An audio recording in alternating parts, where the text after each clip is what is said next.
tarde a todos, aos meus companheiros de mesa, Luiz e Miguel. Eu vou abordar, na minha fala, uma questão que não tem sido muito abordada aqui sobre o Artigas, que é, na realidade, o meu quintal, que é a questão da relação entre arquitetura, urbanismo e cidade, que está presente nos projetos de Artigas, mas que são pouco abordados. Na realidade, eu vou abordar 3 projetos.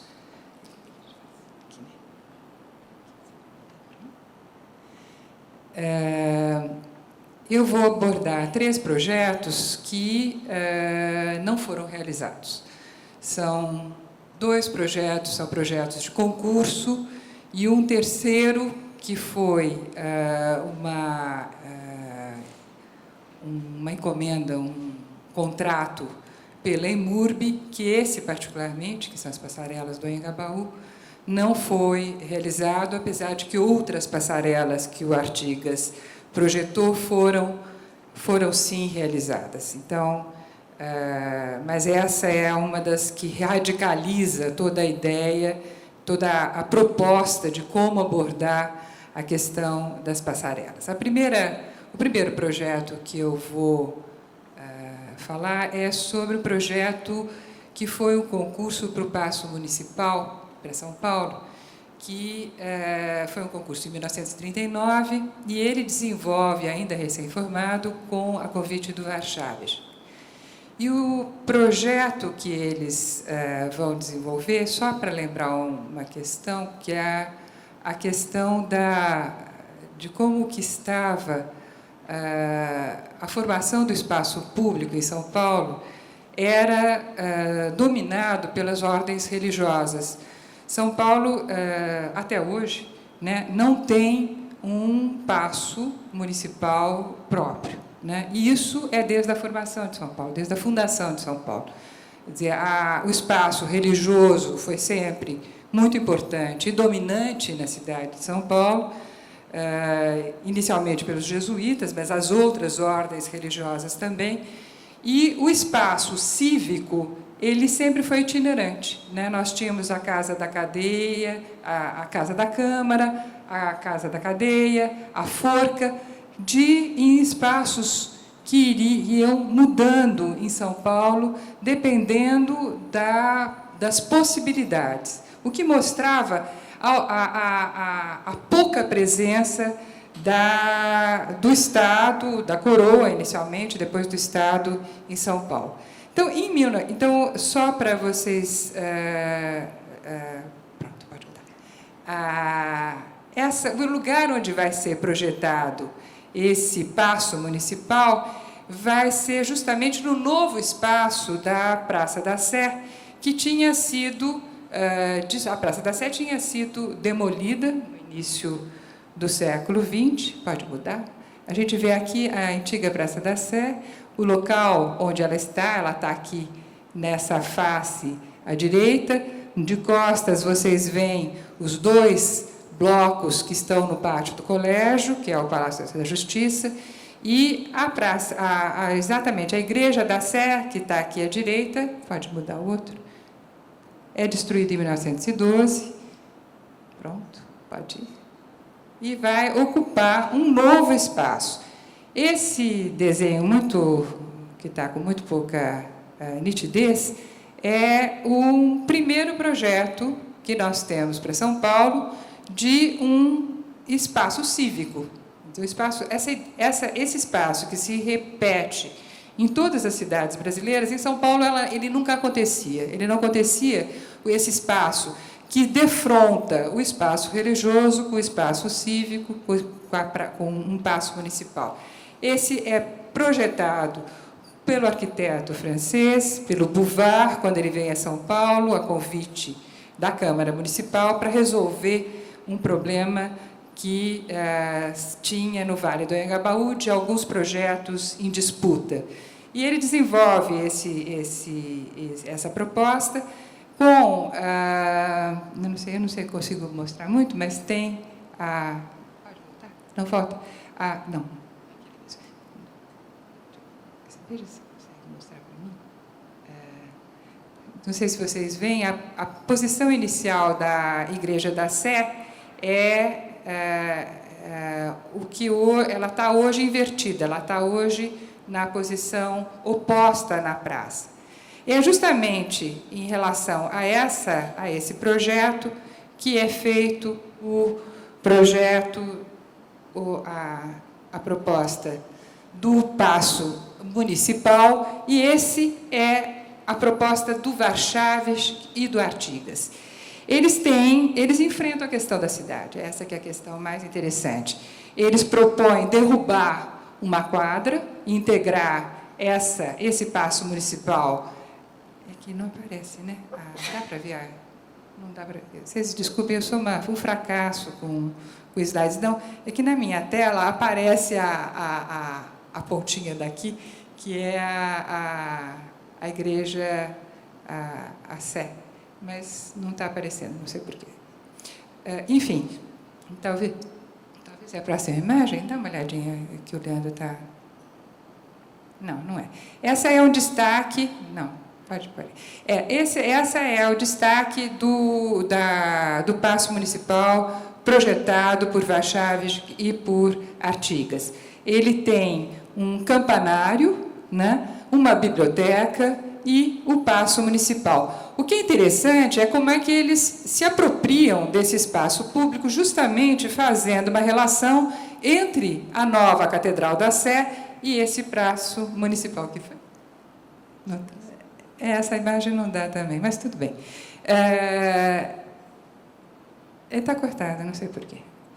Esse, então, é o primeiro projeto, esse é de 1939. Lembrando que nós estamos, nesse momento, está começando a ser problematizado a questão do espaço público. Nós vamos... essa questão de uma presença política no espaço público é um motivo de debate, é uma questão que vai começar a ser cada vez mais problematizada, lembrando o final da década de 40, quer dizer, depois da guerra, no final da década de 40, os congressos, os congressos internacionais de arquitetura moderna vão começar a discutir essa questão do coração da cidade e essa presença cívica e a possibilidade de espaços públicos. O outro projeto, que talvez seja mais conhecido, é o plano que eles propõem para o concurso de Brasília, o projeto piloto de Brasília. A equipe que foi coordenada pelo Artigas era uma equipe grande, era uma equipe com uma composição, o Cascaldi, que é o seu grande colaborador nesse período, mas ele compõe a equipe com economistas, com sociólogo, com historiador e com arquitetos.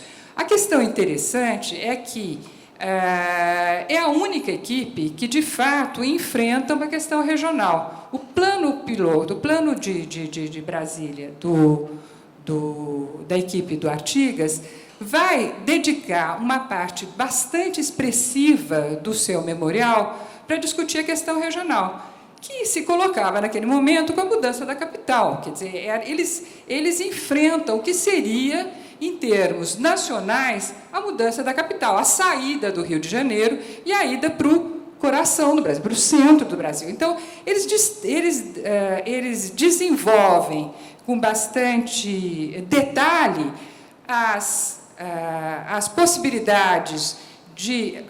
A questão é que nós temos poucas imagens, nós temos algumas imagens, são muito poucas imagens que nós temos, mas o memorial é um memorial bastante descritivo e expressivo. Então, eles vão discutir a questão das rodovias, das ferrovias, a questão da economia, porque a questão da passagem de uma economia rural, agrícola, para a presença dessa capital no centro do Brasil, vão propor um zoneamento, que é um zoneamento bastante rudimentar. A próxima imagem mostra em esquema o que seriam essas zonas. Uma zona residencial central, esse grande retângulo que se vê na parte central do esquema. naquele pequeno quadrado lá em cima seria o centro cívico, que no projeto do Lúcio Costa vai adquirir uma dimensão principal, quer dizer, uma dimensão extremamente importante. Na proposta do Artigas não tem essa centralidade, essa importância. Ele propõe do lado esquerdo uma zona industrial, numa parte inferior do projeto é a parte que é a parte comercial, e em torno dos lagos são reservas de áreas de parques e de recreação. Esse sistema é todo articulado por rodovias e por ferrovias. Então, é uma concepção completamente diferente em termos de enfrentar o que seria essa nova capital proposta para o Brasil. E o terceiro projeto são as passarelas sobre o Vale do Anhangabaú.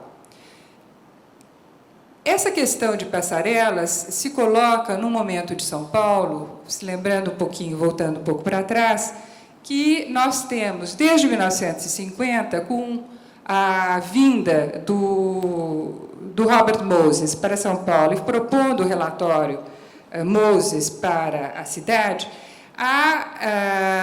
entra ou é proposto ou entra no meio urbanístico, no meio da cidade, uma nova escala de velocidade, uma nova forma de conexão entre partes da cidade. Quer dizer, a concepção de vias expressas, que já era uma realidade clara nas cidades americanas, e então isso a gente vê com bastante clareza nas relações entre Manhattan e os subúrbios, né, quer dizer, todas aquelas conexões que são feitas. Esse modelo vai ser, de uma certa forma, publicizado pelo Moses, que propõe essa escala, né, que deixa clara essa escala, que propõe essa escala para várias avenidas em São Paulo. Essa possibilidade, no momento em que nós estávamos exatamente discutindo o metrô para a cidade de São Paulo, que o metrô começava a ser, de fato, uma nova possibilidade, faz regredir esse modelo, né, essa possibilidade do transporte sobre um transporte coletivo de massa, e reafirma um modelo rodoviarista que já era presente em São Paulo, que já estava, desde 1930, extremamente importante em São Paulo, mas ganhando uma outra escala, né? Ganha essa escala que atravessa a cidade, passando por cima de bairros, quer dizer, de uma certa forma, conectando partes bastante distantes da cidade. É o que vai acontecer, por exemplo, com a 23 de maio, é o que acontece com a Radial Leste, é o que acontece com as Marginais. Enfim, nós entramos com uma outra escala de cidade, é uma outra velocidade. Então, isso que já estava vindo desde as décadas de 50, está colocado pelo Plano Urbanístico Básico, que é de 1969, e se constitui claramente um problema na década de 70. Então, as passarelas que estão sendo propostas pela EMURB, sendo contratadas pela EMURB, justamente estão procurando resolver esse problema da velocidade de travessia do pedestre das principais avenidas de São Paulo.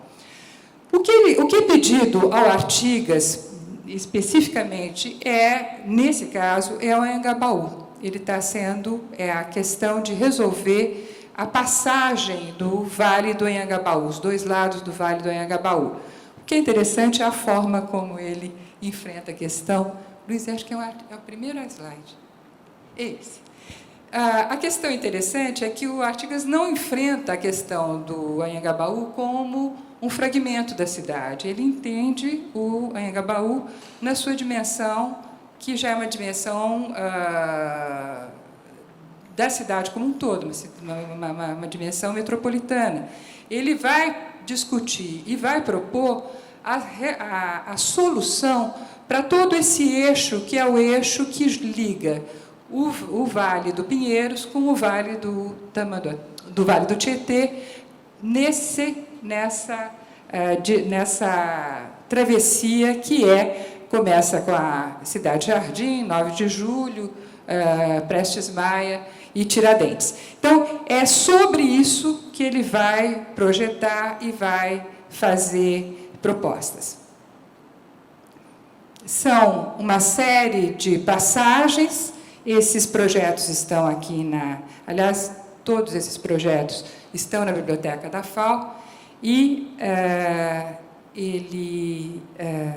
deixa eu me atualizar aqui, ele vai resolver uma série, então, de travessias, quer dizer, de várias passarelas, e se detém com maior detalhe na área, que é a área objeto da EMURB, que é a área do Vale do Anhangabaú, para onde ele propõe, além de passarelas, ele propõe toda uma forma de utilização das laterais do vale para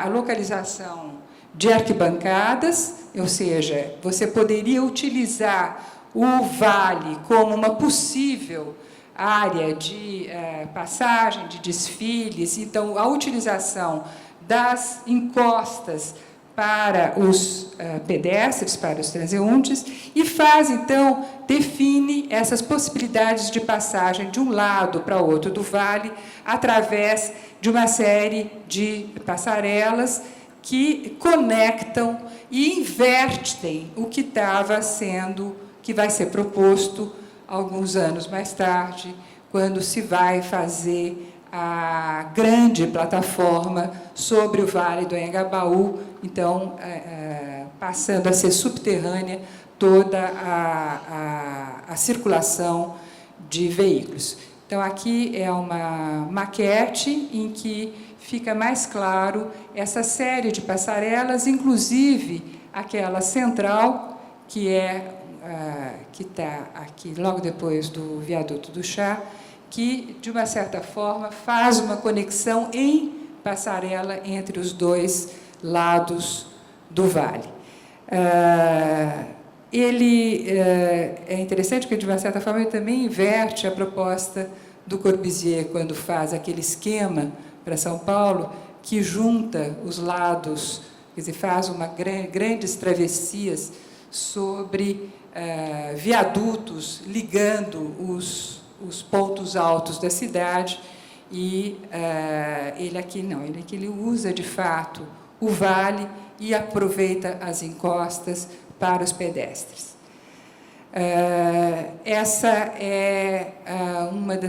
Esse projeto não foi realizado, como a gente conhece, outras passarelas do Artigas foram realizadas. Apenas para concluir, eu acho que o que é interessante é que são projetos que são, de uma certa forma, negligenciados pela historiografia, mas que estão enfrentando as questões que são extremamente importantes em cada um dos momentos em que ele foi projetado. Essa questão do espaço público, já colocada na década de 40, a questão da escala, que se coloca pelo projeto do projeto do Plano Piloto de Brasília, quer dizer, entender uma escala local, regional e nacional a partir de um projeto, e a questão da velocidade da nova metrópole que está se configurando a partir dos anos 70, que não pode ser pensada a partir do fragmento, mas que tem necessariamente que ser pensada nessa escala em que os rios, que eram as antigas barreiras, são definitivamente suplantados e ultrapassados. E é isso.